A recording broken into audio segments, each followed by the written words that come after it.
आपातकाल की 50वीं बरसी पर भोपाल में बीजेपी प्रदेश कार्यालय में प्रतीकात्मक आपातकाल जेल बनाई गई। वहीं संगोष्ठी का आयोजन भी किया गया, जिसमें केंद्रीय मंत्री सीआर पाटिल, वीडी शर्मा ने आपातकाल को लेकर कांग्रेस को घेरा। देखिए खास रिपोर्ट।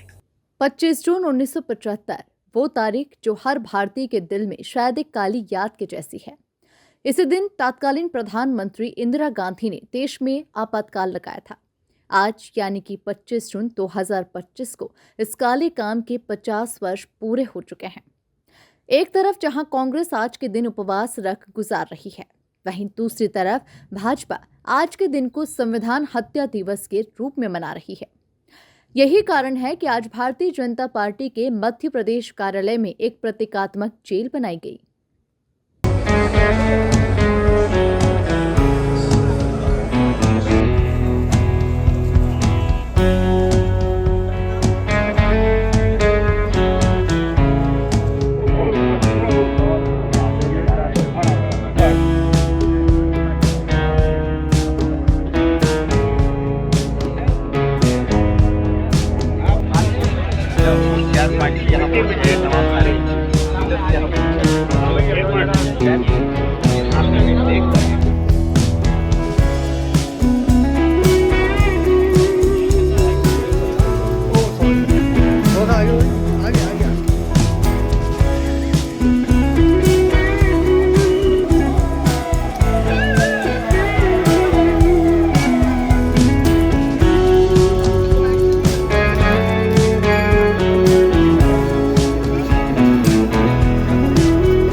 प्रतीकात्मक जेल के सामने इंदिरा गांधी की फोटो लगाई है। इस फोटो में इंदिरा गांधी संविधान को अपने हाथों में पीछे छिपाए हुए नजर आ रही है और दूसरी तरफ लिखा है कांग्रेस के द्वारा लगाए गए आपातकाल के काले अध्याय का 50वां वर्ष।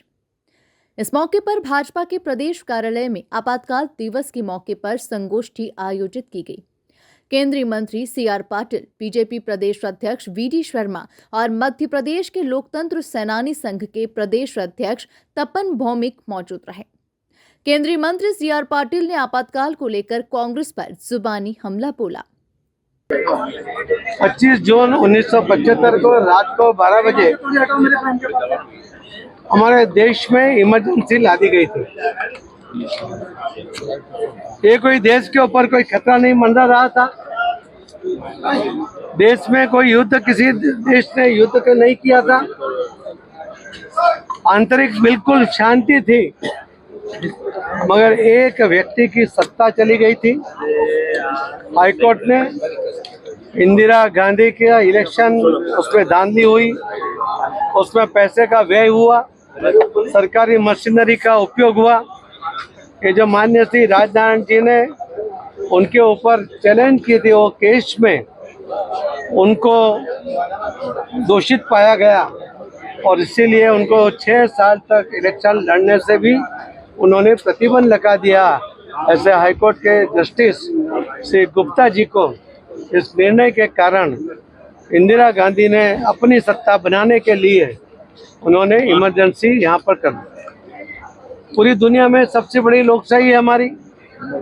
इसके अंदर ये प्रकरण, काला प्रकरण, 21 महीने तक एन प्रकार सत्ता पर रहने के लिए उन्होंने सत्ता का दुरुपयोग भी किया और इस देश के निर्दोष लोगों को भी उन्होंने यातनाएं दी। सभी संस्थान, सभी पार्टी के, विरोधी पार्टी के सभी नेताओं को बिना कारण जेल में डाल दिया। अलग अलग संस्थाओं के साथ, जो आरएसएस के साथ, विश्व हिंदू परिषद या एबीवीपी के साथ जुड़े हुए, उन सबको उन्होंने जेल में डाल दिया और इस तरह उनके सामने कोई विरोध का आवाज ना उठे, इसके लिए उन्होंने पूरी कोशिश की। संविधान में उन्होंने कई चेंज कर लिए। उन्होंने राष्ट्रपति को भी कटौकटी पर साइन करने के लिए अधिकार दे दिए पिछले तारीख में। उन्होंने लोकसभा का जो समय था 5 साल का, उसको भी बढ़ाकर 6 साल कर लिया। इसके कारण देश के लोग वोटिंग न कर पाए और उनको इलेक्शन लड़ना न पड़े, उसके लिए उन्होंने संविधान को तोड़ा मरोड़ा और इस तरह अपने फायदे के लिए उन्होंने देश में जिस तरह का वातावरण, डर का वातावरण बनाया। उनके बेटे ने जो कहीं निर्वाचित नहीं हुआ था, वो कोई भी इलेक्शन नहीं लड़ा था, न कोई पद के ऊपर था, मगर पूरी सरकार की पावर उनके बेटे ने ले ली थी। और उन्होंने जो अत्याचार किए, उन्होंने निर्दोष लोगों पर गोलियां चलाई, गरीब लोगों के घर खाली करने के लिए बुलडोजर चलाया। ये भी इंदिरा गांधी जी के इस कटोकटी के समय में हमें देखने को मिला। ये जो खन्ना साहब ने जो उनके विरोध में निर्णय किया था, उनको और सबसे सीनियर होने के बावजूद उनको प्रमोशन नहीं दिया। अगर कोई भी जज उनके साथ उनके कहने पर नहीं चलता था, उसको हटा दिया जाता था या उसको उसके ट्रांसफर कर दी जाती थी। प्रदर्शनी में राजनाथ सिंह, अरुण जेटली, जॉर्ज फर्नांडिस, लालकृष्ण आडवाणी और अटल बिहारी वाजपेयी के साथ आपातकाल में किए गए दुर्व्यवहार और जेल के अनुभवों को बताते हुए पोस्टर्स लगाए गए। Bureau report, MP news, Bhopal.